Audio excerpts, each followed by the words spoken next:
Introducing the world-class Montreal Valvoline motocross from inside the newly topped BIG0, Montreal's Olympic Stadium.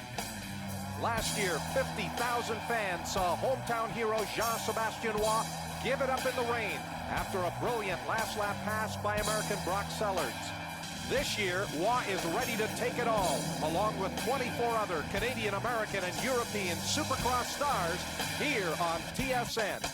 The Montreal Valvoline Motocross is brought to you by Valvoline. Hello everyone, I'm Pat Gonzalez, and for over 2 decades, the Valvoline Montreal Motocross has been one of the premier stadium events of its kind in North America. And tonight, this capacity crowd will see world-class Supercross racing, along with an Autocross final for Class 10 buggies, the high-flying antics of the extreme jump competition, along with an ATV final, and brand new this year, Sidecar Motocross. With me is the 5-time winner of the Supercross race here in Montreal, Ross Rollerball Peterson. And Ross, this partisan crowd here at the BIG0 have come to see a Quebec rider win that Supercross final. Well, these Montreal fans have got something to cheer about tonight. They got 2 Quebec riders carrying the number 1 and 2 plate respectively. The number 1 plate holder, Marco Dubé, on a Suzuki. He had an injury-plagued season, but he's back and he's strong, and he wants to show his fans that he's capable of winning here tonight. The number 2 plate rider is Jean-Sébastien Roy, riding a Honda. Jean's coming off his best season ever. Well, Jean-Sébastien Roy, Marco Dubé will be in tough against a strong contingent of American riders. In fact, American riders have won the last 2 years here in Montreal. But Ross, they'll be on a very tough racetrack, and they have made a couple of changes since last year. They've made 2 big changes. First of all, the first turn's a left-handed turn. I like those turns because on the racing machine, you've got the rear brake is on the right side of the motorcycle, and you can operate that throughout the turn, making it for a safer turn. The second big change is the sand pit. You jump into this sand pit, the bike gets squirrely, the other riders are squirrely, you never know what's going to happen. I always call it the scratch and win or lose pit. Well, we'll have that Supercross fun a little bit later on in the show, but right now, we bring you the first of our 5 events, the ATV final. And the favorites have to be Ben Jackson and Travis Spader. They were dominant in qualifying earlier, and speaking of earlier, Pat had a chance to look into the future of all-terrain vehicles. Some 22 years ago, a Bombardier-built Can-Am 250 motocross bike took American rider Jim Ellis to the very first Supercross win here in Montreal. Well, some 22 years later, Bombardier is about to re-enter the racing arena with a brand new ATV. I'm with ATV product manager John Gale of Bombardier. John, tell us a little bit about this revolutionary machine. Okay, Pat, this is the new DS650. It's a fully equipped, full sport ATV. Comes with a 650cc 4-stroke liquid-cooled engine built by Rotax, wider swing arm, wider A-arms, longer travel suspension, built from the factory to be a winner, and it'll be available soon. Well, it will be available. The DS650 will start showing up on dealer showrooms later this fall. And for Bombardier race fans, they hope to see it racing here next year at the Montreal Supercross. There's the starting lineup with Vescovi, Spader, and Jackson up front. And there's the first Canadian, number 7, Jeff Dufour from Quebec. Another top rider, Yasmin Plante, who won the Canadian ATV Championship this year. Also, Susan Parker aboard the number 88X machine. She becomes the first woman to qualify for the ATV final here in Montreal. There's the capacity crowd here as the riders rev those machines up on the starting line, and they charge into turn number 1. There'll be some bumping going on there, but they've widened out that first turn, so everybody cleanly through. As the battle up front involves the 11 machine there of Travis Spader and a pack of riders as they sort it out here on this opening lap. Plante number 91 also up in that lead pack of riders. But there is your race leader aboard the number 47 machine. That is Ben Jackson out of Raymond, Ohio, just outside of Columbus. Plante, Ross, having a pretty good run here. He is in second. Well, we spoke about the start being important in the motocross final. In the ATV final, it's even more important because these vehicles are a lot harder to pass because they are wider, Pat.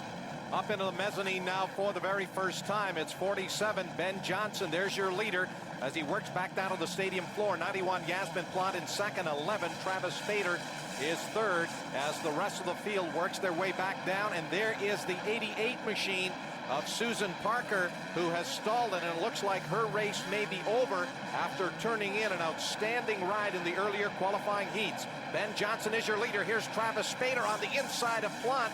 The two riders touch briefly, and Plant now, number 91, has been shuffled back into the third place spot. So it's 47, and there is Susan Parker. You can see the disappointment on her face, Ross.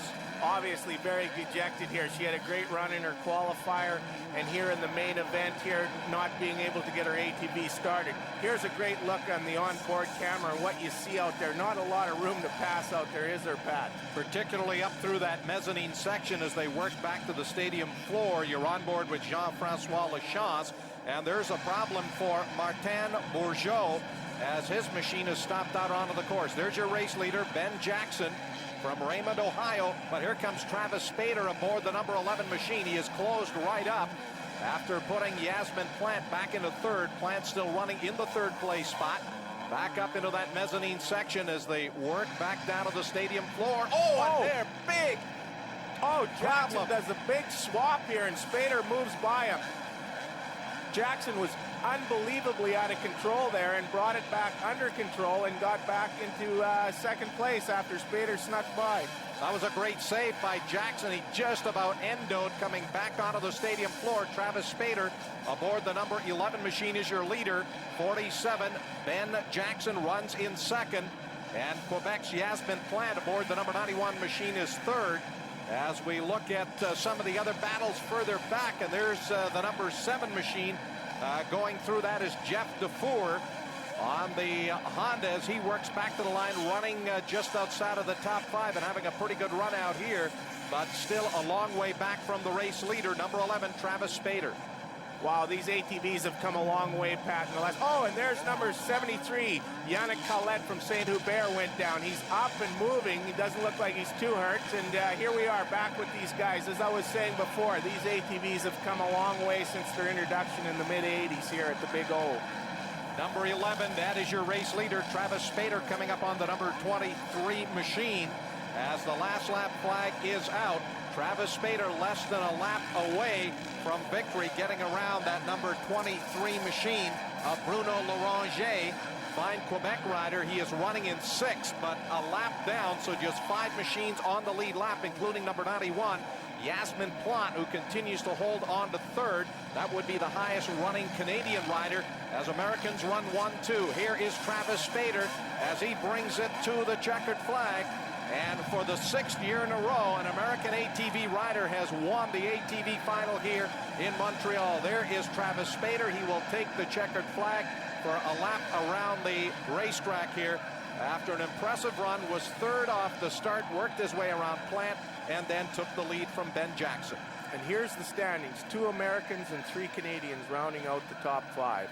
And here's Pat with the winner. Travis Spader, congratulations on a great win. You were 3rd off the start, got up there into the lead on lap 4, and you were long gone. Is that pretty much how you figured it would go tonight? Yeah, I wanted to get in the lead as fast as possible, and everybody was going to encounter lap traffic, so I knew those riders would come in at the end of the race, so I weaved in and out of them pretty good. So. And there's the winner's podium, and a great race for Spader, Jackson, and Plant. And we'll be back for the final of the Autocross here in Montreal.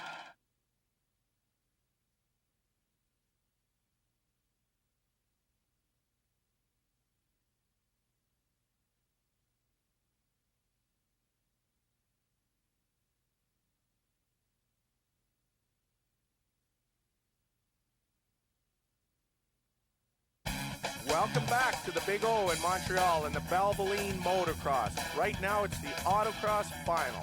There you see the starting grid. Corey Witherill, Jeff St. Peter, who won their heat races earlier.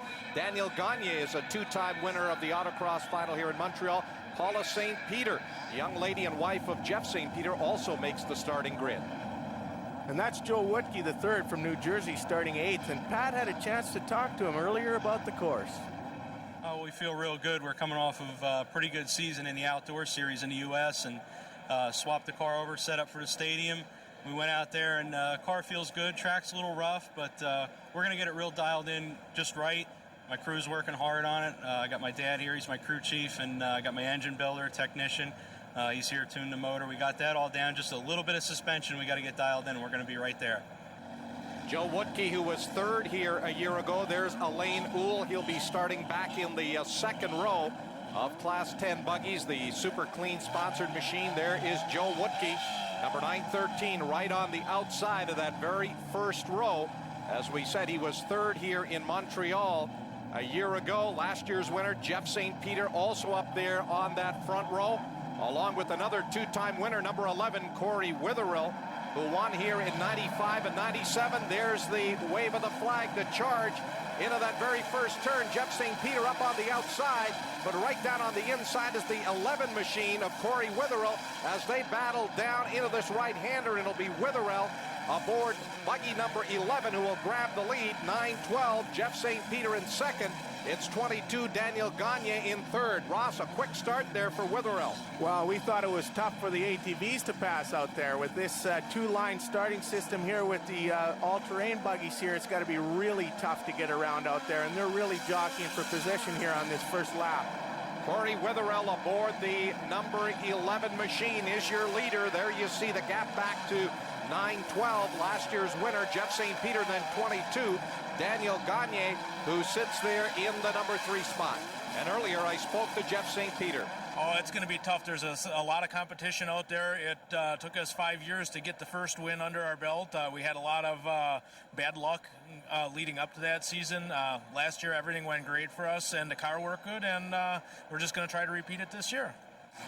Well, Jeff St. Peter was side by side with the number 11 machine of Corey Witherill, but he sits back in second as we look at some of the other great racing a little bit further down in the field. There's your race leader, 11, Corey Witherill, who won here in 1995 and won here a couple of years ago.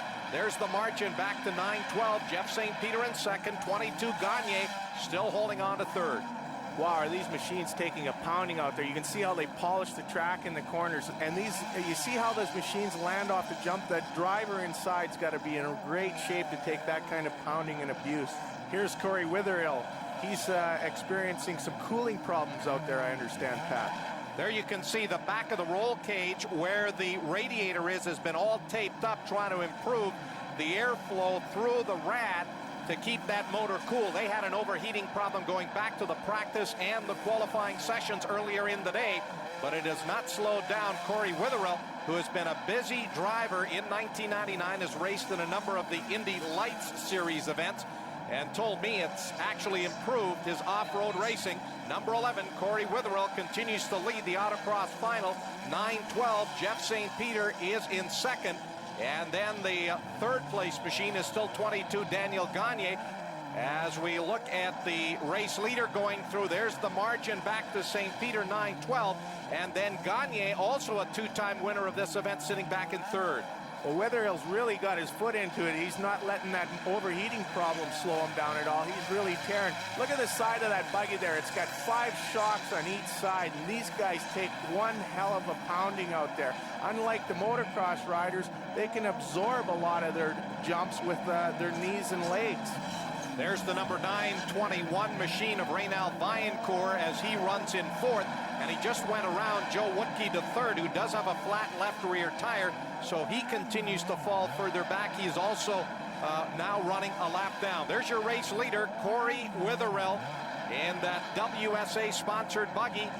The margin back to 9-12, Jeff St. Peter in second, 22, Daniel Gagne runs in third. Gagne looks like he's closed the gap up a little bit there on that second place, and they're really starting to gain a little bit here on Witherill. Ross number 29, Scott Schwalke, currently being shown in ninth as he moves around. 913, Joe Woodkey to third. The two drivers tangle in the turn as Schwalke gets pinned up to the outside.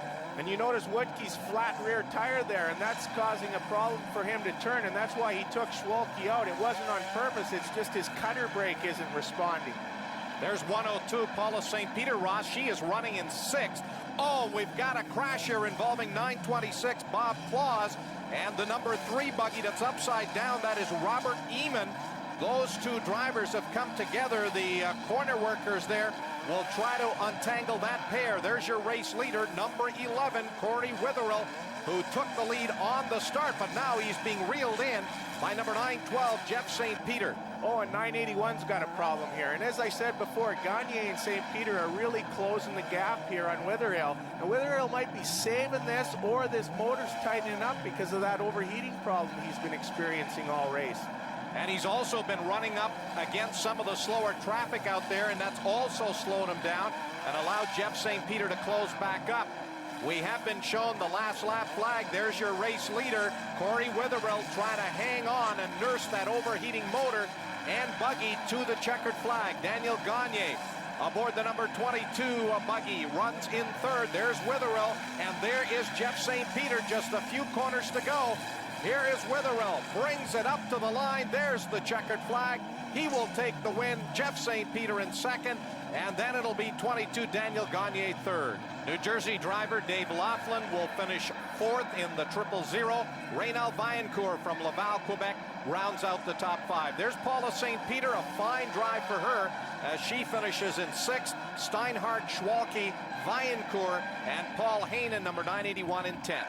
Corey Witherill tops the podium at Montreal for the third time, 95, 97, and 99. And here's Pat with the winner. What's the secret to that win, getting off to the great start as you did? The secret is actually surviving all the wreckage out there, surviving all the 12 other cars out there.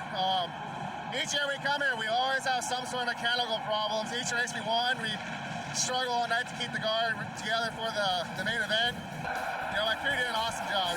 Doug Ingles and Jim May, they worked their ass off all weekend trying to get the car together. Next up in Montreal, something new, sidecars, when we return.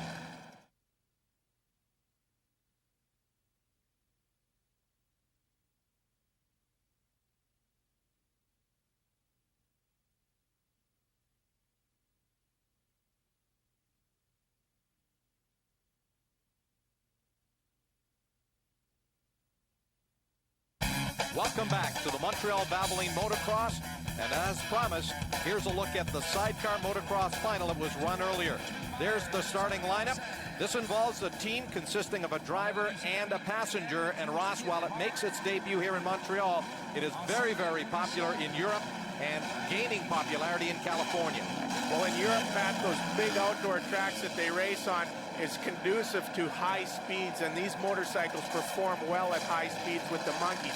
Indoor here on this tight track here, Supercross style track, it's very tough to manage the weight of this machine to get it around the track. Here on the opening lap, the number 4 machine, Don Hart, and his passenger, Richard Stiff, battling with the number 69 machine of driver Damon Doherty and Jimmy Brownlee. All of these competitors from California, so they made a long cross-continent trip to be here, and it would be Doherty and Brownlee aboard Sidecar 69 who had established the early lead. The number 4 sidecar of Don Hart and Richard Stiff would run in second, followed in third by the 16 of Richard Myers and Les Ketchum. Myers and Ketchum finishing third in the California Series. You can see how the monkey hangs off the edge of the motorcycle there, or off the sidecar, Pat, just so he can transfer his weight around so they can get that big two-stroke single around the corner.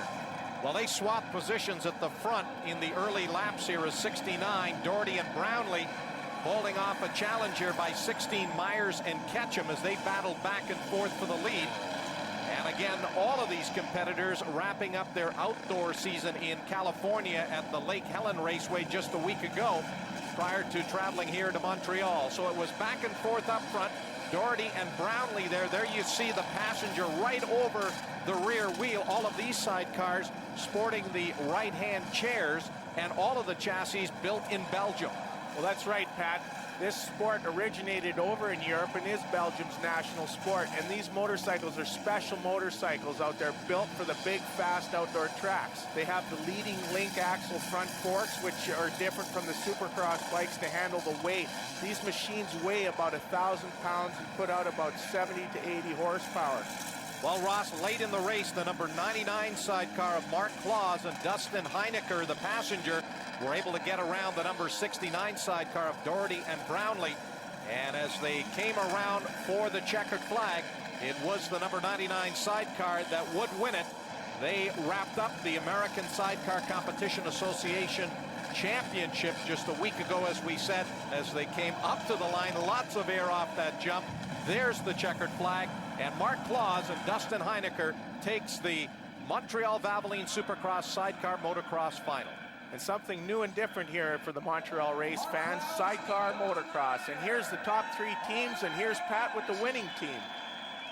Dustin, how tough was it out there in the chair on this track tonight? Pretty good. It's a little rough in the you know, whoop-de-doos and stuff, but all in all, it's a good track. Thank you very much. Thank you, Canada. I'm very proud of him. He's a really good passenger. Congratulations, guys. Thank you. Thanks. Thank you. And there's a couple happy winners, and one of the crowd favorites here tonight for the feature Supercross race is Marco Dubé. And Pat had a chance to talk with the young Quebec rider earlier. This Suzuki RM250 motocross bike is the machine that defending Canadian champion Marco Dubé will ride in tonight's event. Now, if things went according to plan, Marco Dubé should have repeated as Canadian motocross champion. But things didn't go according to plan. Marco Dubé, you got injured early in the season. How frustrating was that for you? It can be worse than that, I think. I got injured the first moto of the year. You know, that's the race. I'm going to do my best for the, you know, that race here, the Supercross. My bike works very good, awesome. You know, the traction is good, the suspension works good, the motor, it's awesome. And just go for the top. And go for the top is what Marco will try to do when we return.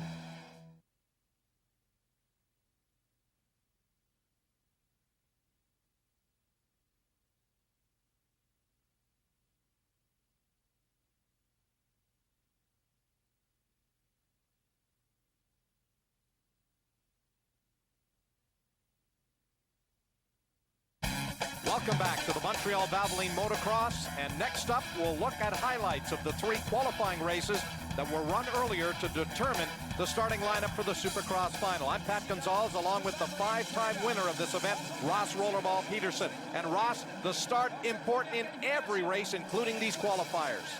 It's very important, Pat. These starts are critical and mean the difference between winning and losing out there. And there you saw number 66, Jean-Yves Allard, getting bumped right on the start. And that allowed the 36 machine of Mike Caton, the Ohio rider, on one of the Morgan Racing Kawasaki's to take the early lead. He was pressured by 27, Heath Voss, on that red Honda. Voss is really pushing Caton hard here. Oh, and Voss stalls it in the sand pit. And as I spoke before, that sand pit is treacherous. He did get it going again and will chase down Caton as we look a little bit further into that heat. There was Voss right up alongside. Caton holds them off. These 2 riders just battling all the way around the racetrack as they head up into the mezzanine. Voss is relentless here, chasing Caton back down and putting the pressure back on him here. But Caton hangs on and takes the checkered flag. Voss on the number 27 Honda would finish in second. So Mike Caton winning the first qualifying heat. He is through to the final, along with the other top 5 finishers in that first qualifier. And all set for the second qualifier with number 2, Jean-Sébastien Waugh, the favorite. And Pat had a chance to talk with him earlier. This is the Honda CR250 that Jean-Sébastien Waugh rode this year in not only the American Supercross Series, but also the 250 Outdoors in the United States, as well as a couple of Canadian Nationals. And Jean-Sébastien, is this the best machine you've ever had for the event here in Montreal? Yes, it's the best. I had so much time for testing and preparation for this weekend, and I'm in really good shape, so I'm looking forward for the weekend. Last year here in Montreal, it looks like you were on your way to the win, and then that little miscue on the last lap. Yeah, a little mistake. I was a little bit tired, but I'm in better shape than I was last year, so I won't do that mistake again this year.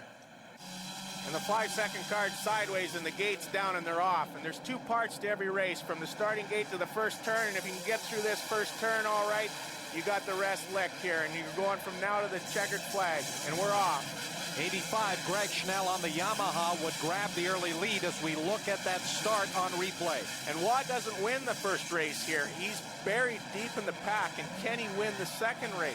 Well, he gets forced to the outside, Ross, and here is the problem when you don't get off to the quick start. He gets tangled up with several other riders as he finally is able to pick his way around and set sail after the race leader, 85, Greg Schnell, 198, Isaiah Johnson in second. Here's a pretty good battle between 126 Josh Woods and number 52 Kevin Krein on the Suzuki. These qualifiers are shorter in laps, and Waugh doesn't have a lot of time as he does in the final to cut through the pack. He's got his work cut out for him, and he's got to really move quick here. Here was the great lead battle. Schnell being passed by Isaiah Johnson, the rider from New Mexico, both on Yamaha YZ250s. As Johnson would go to the front, Schnell in second. And here is Schnell as he tries to close back up, but going out of the sand section, he just plows the front end.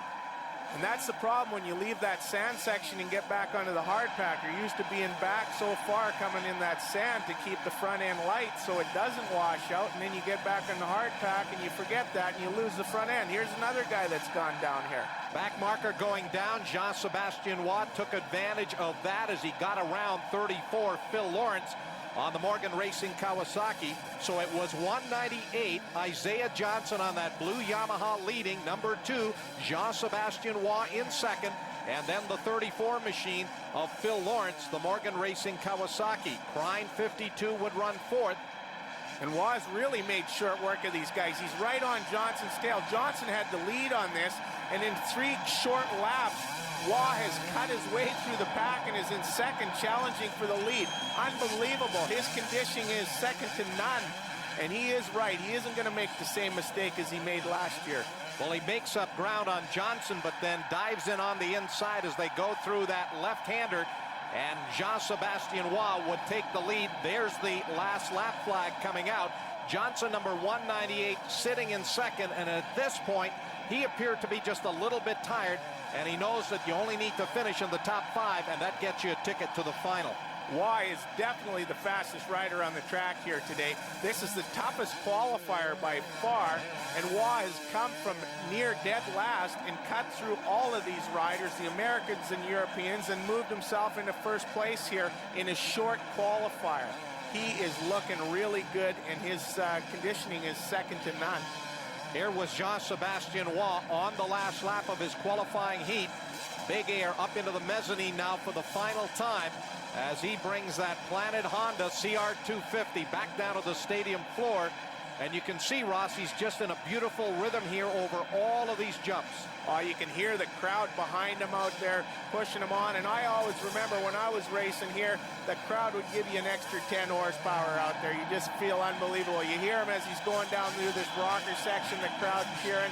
Unbelievable. He's looking super strong. Whips it out for the guys there, and just real confident here heading into the checkered flag. Isaiah Johnson, 198, sitting back there in the second place spot. And there was the checkered flag for Jean-Sébastien Waugh. Johnson right behind in second. And again, the top 5 riders from the second qualifying heat through to the final. Waugh looks really strong out here. I think maybe that back injury he suffered late in the season is maybe a little blessing in disguise for him.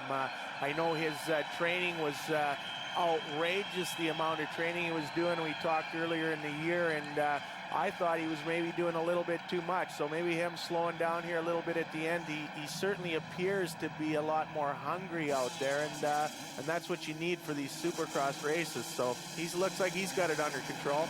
While the crowd would be rooting for number 1 Marco Dubé in the third qualifying heat. Dubé getting pushed a little bit to the outside as number 149 Michael Brandis on a Suzuki grabbed the early lead. As the riders fight for positions off of this turn, one of our riders hit the dirt. And here's number 149 Michael Brandis, followed by number 5 Darcy Lange, and the crowd favorite number 1 Marco Dubé. These guys are just feeling themselves out right now. It's the first lap. They haven't rode since practice, which was a couple hours previous to this race here, and they're out in front of 50,000 fans screaming them on right now.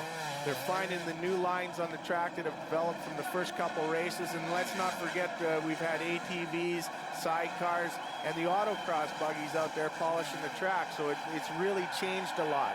While the crowd roared as number 1 Marco Dubé was able to get around the 5 machine of Darcy Lange. As we look at the pass here, Dubé coming out of the sand section. There you see some of that sand being thrown up. Dubé tries to get in on the outside of Lange as they come up to the series of big jumps. And there was Dubé getting around the number 5 Kawasaki of Darcy Lange to take over second. So it would be Brandis 149 out in front, Dubé number 1 in second, and the 5 machine of Darcy Lange third. That was a great pass that Dubé put on Lange in that sand pit. He actually went out to the outside, and Lange went out there, and then he dove on the inside and took him, and he's actually pulled away from Lange here now a little bit. And then next, Lange would feel the pressure from number 62, Chris Wheeler, the California rider on the Suzuki, would take over third. Lange would drop to fourth, with number 188, French rider Eric Sorbet, holding on to that 5th and final transfer spot. Wow, did you see Lange? He just looked over and let Sorbet go by and moved Lange back into 5th spot. I mean, the top 5 guys qualify, so he's probably happy with making the main event.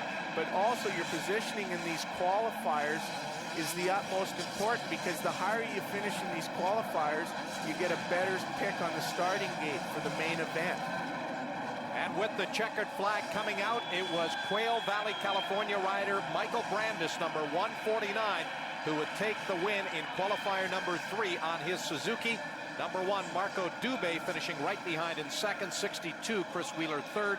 188, Eric Sorbet fourth, and 5, Darcy Lange fifth. Those 5 riders were through to the main event. Well, Brandis has got to be happy with this win, coming off an injury in the States and building some confidence. And look out, it's the Radicals. Next up, Extreme Jumps.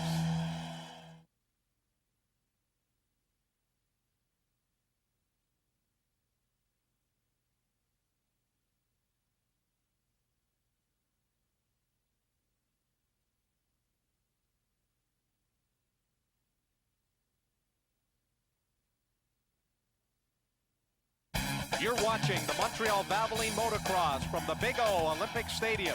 And this is the Extreme Jump Finals with 3 finalists. First up, Clifford Adaptante from the United States.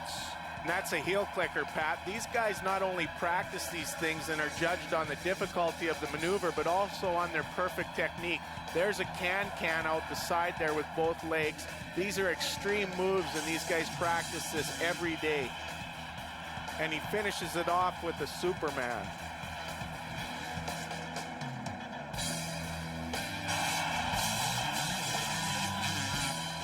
Next up, representing Canada, was Benoit Milot. And that's a double heel clicker, Pat. Nice move there by Milot. The partisan Quebec crowd urging on the rider. There's the can again out the side. And now Milot's final jump.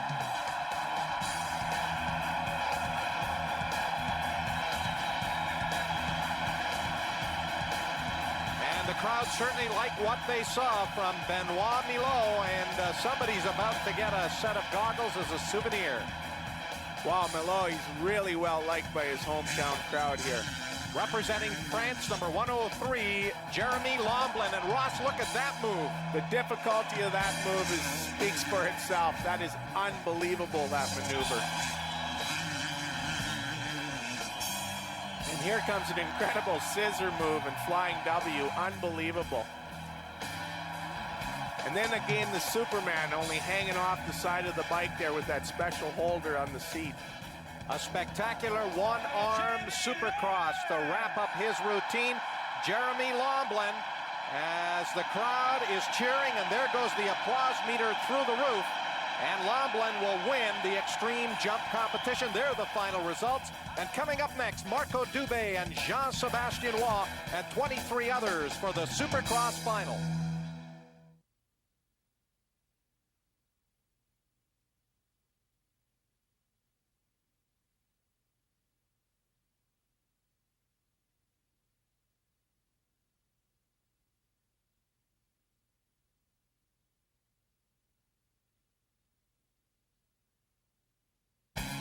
We're back at the Valvoline Montreal Motocross and the feature event of the evening, the Supercross final. As the riders prepare their machines behind the rat trap starting gate, there's a look at the grid, 25 riders. Well, Pat, over 100 riders showed up to qualify for one of the biggest events here in North America. Over 55,000 screaming fans are here cheering on their riders. A bit of a partisan crowd, though. The number 1 plate holder, Marco Dubé, is here on his Suzuki, and the number 2 plate holder, Jean-Sébastien Roy, on his Planet Honda, definitely the crowd favorites. There you see the riders all lined up. Phil Lawrence will be aboard that Febreze, Pringles, Morgan Racing Kawasaki. 198, Isaiah Johnson from New Mexico. 149, Michael Brandis, coming off injuries, but he was very quick in winning his qualifying heat. There's 36, Mike Caton, also another one of our qualifying heat race winners. And Ross, there's Jean-Sébastien Roy. He looks relaxed. How much pressure is he feeling? Oh, he's feeling the pressure. There's no doubt about it. Jean here last year should have won this event with a couple corners to go. Slid out and had another rider pass him. It was a tough loss for him. I know this year he's got only one position in mind, and that's number 1, and he's going for it. There's Blair Morgan, number 3. Just before that, we saw the 27 machine of Heath Voss. And there is one of the rising stars in Canadian motocross, Darcy Lange. And working with him is a rider who won this event back in 1986, Alan Dick. That's right, Pat. Alan and I split wins back in 1986 when it was a doubleheader. We ran 2 nights, and Alan won one night and I won the other. It's actually very lucky for Darcy Lange to have someone in his crew with that much experience. You saw the 11 machine of Alexandra Langevin, also the 21 machine of Simon Homans. The riders now revving up their machines. Ross, all eyes focused now as we are away. The gate has dropped. The charge into turn number 1, and Jean-Sébastien Roy will lead them under the tunnel. Wow, just smoked him going into the first turn there. He actually had a couple bike lengths lead going into that first turn here. The start oh so critical, and number 2, Jean-Sébastien Roy has won the first race. Now, can he win the second race, which will be to bring it home to the checkered flag? A year ago, it looked as though he was going to do exactly that until Brock Sellards got around. Ross, let's have a look at the start. Wow, and they're off, and you can see the spot that Roy's got right in the middle of the gate. He pushes to the outside and takes the whole shot there. Jean-Sébastien Roy on that planted Honda CR250 is your leader here on the opening lap. Getting lots of air off that jump. Number 34, Phil Lawrence, on the Morgan Racing Kawasaki, runs in second as they go through this very difficult sand section. 149, Michael Brandis is third. The number 1 machine there of Marco Dubé runs fourth. Here's a replay of this difficult sandpit. Look at Dubé go around the outside of Johnson here. Now he'll knife back in and block Johnson off coming out of the sandpit and setting up for this whoop section. Dubé moves up to fourth. Johnson, 198, runs fifth, but up front, it's the high-flying Jean-Sébastien Roy on that planted Honda CR250. Right behind him is 34, Phil Lawrence. As they're about to head up into the mezzanine, it's pretty much single file up through this section of the racetrack. What Roy wants to do right now, Pat, is run away and hide. He's got Lawrence, an experienced veteran American rider behind him that's hanging on to him, but he's going to try and run away and hide on the rest of the pack and wear him down. You saw the riders back out of the mezzanine down to the stadium floor. Brandis 149 still holding on to that third place spot. Dubé fourth. 198 Isaiah Johnson in fifth, and then 26 Doug DeHaan runs in sixth. And it's about 15 bike lengths separating the leader, Jean-Sébastien Roy, and Phil Lawrence. The riders getting tremendous air off that big trailer jump.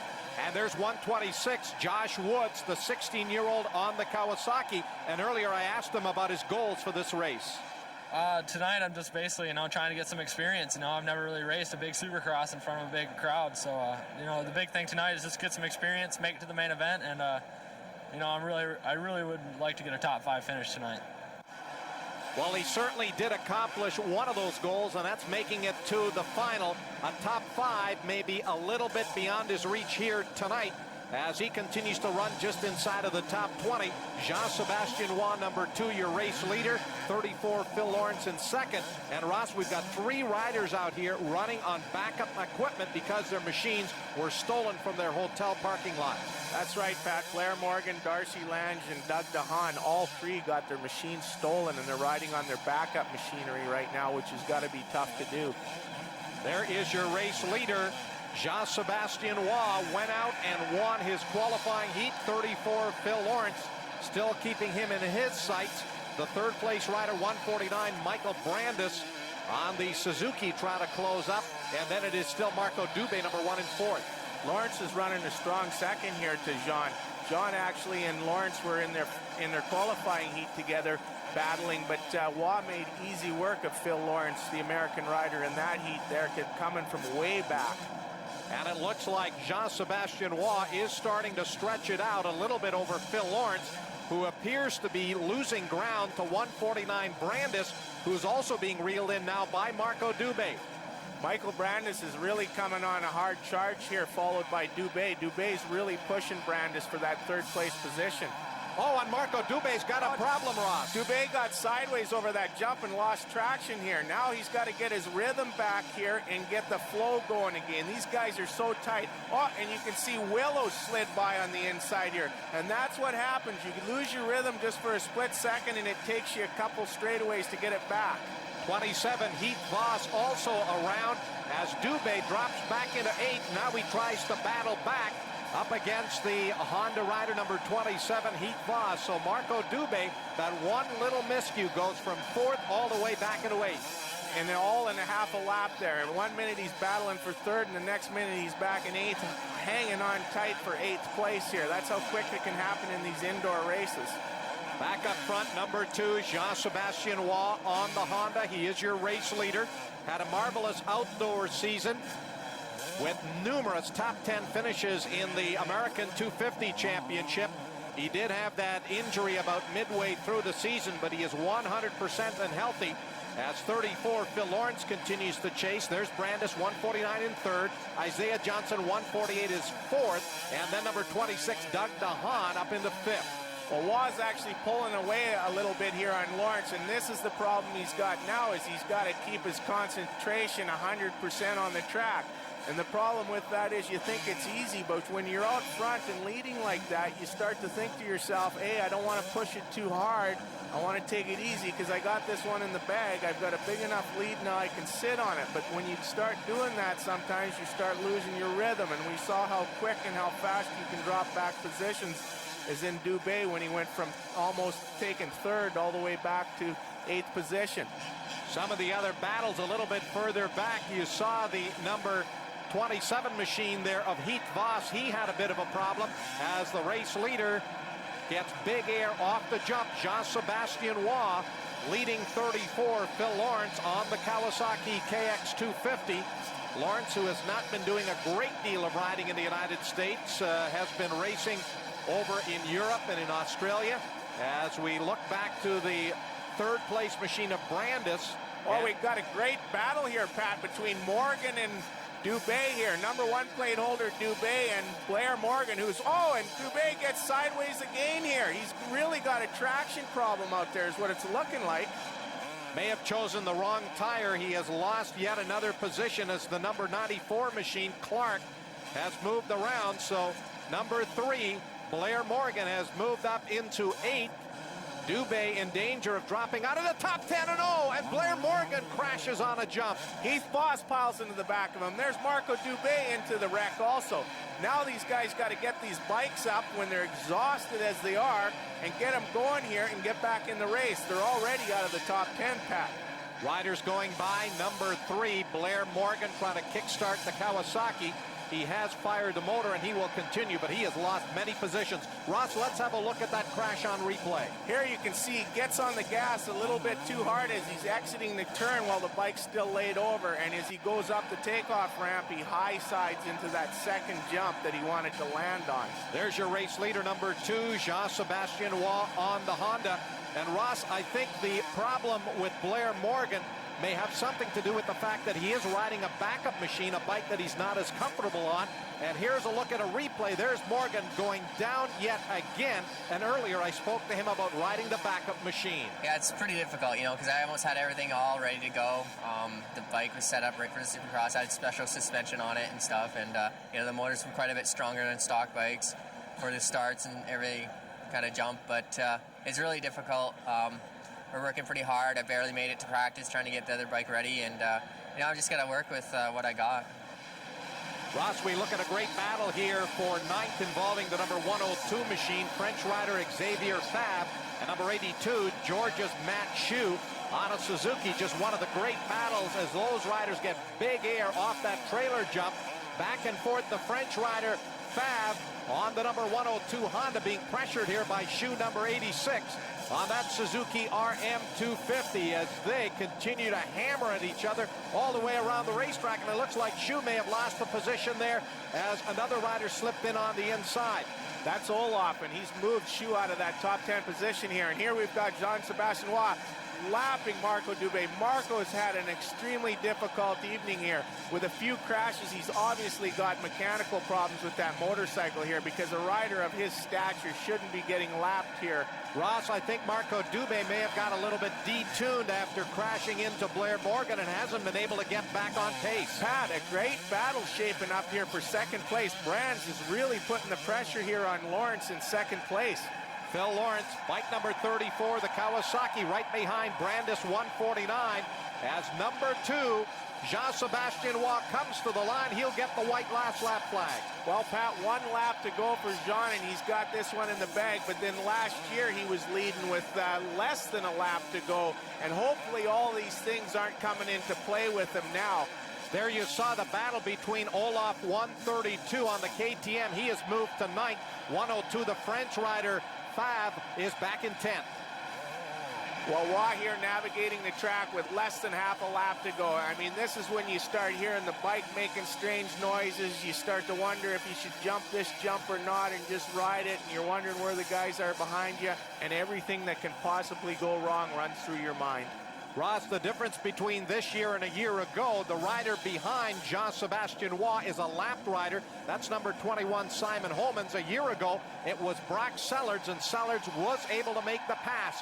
But with less than a half a lap to go, Jean-Sébastien Roy appears to be on his way to victory in the Valvoline Montreal Supercross. He's only got a few corners to go here, and he's got a big lead on second place, so he's going to be taking it very cautious here. I'm sure he'll wave to the crowd over this trailer jump. He looks over and gives him the number 1 salute, Pat. Out of that switchback turn, here comes Jean-Sébastien Roy. Just this one straightaway to go. The checkered flag awaits as he brings the Honda up over the final jump. Checkered flag, fireworks, and Jean-Sébastien Roy has won the Supercross final here at the Olympic Stadium. Phil Lawrence across the line in second. Michael Brandis third. Isaiah Johnson fourth. Great ride for Doug DeHaan in fifth. Then it is Ryan Clark, Willow Prine, Jason Thomas, and the rest of the top 10. And the crowd just loves this. JSR is on the top of the podium. He's waited a year to win this one after his mistake last year. And this win has to be one of the sweetest of his career.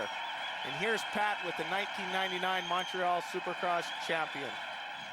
Jean-Sébastien Roy, never have I seen you ride more determined than you did tonight. Was the crowd helping you hold on to that lead right down to the end?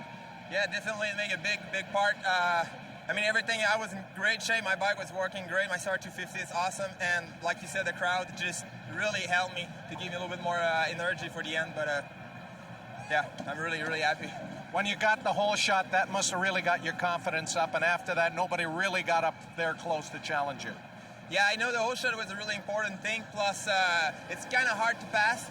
But I'm doing all the obstacle and maybe a little bit more than everybody else. So I knew if I had a whole shot, nobody would catch me. I just had to stay focused, breathe, and do my own race. Well, congratulations to Jean-Sébastien Roy winning in front of his hometown crowd, a sellout. 55,000 people winning in front of a crowd like this, Pat, I can remember was very special. Ross, it's been a spectacular evening of racing. We saw Travis Spader take the ATV final, Corey Witherell the Autocross final, Mark Claus and Dustin Heinecker in the Sidecar final, and then Jeremy Lomblin, the Extreme Jump winner, and of course Jean-Sébastien Roy victorious in Supercross. For Ross Peterson, I'm Pat Gonzalez. So long from Montreal.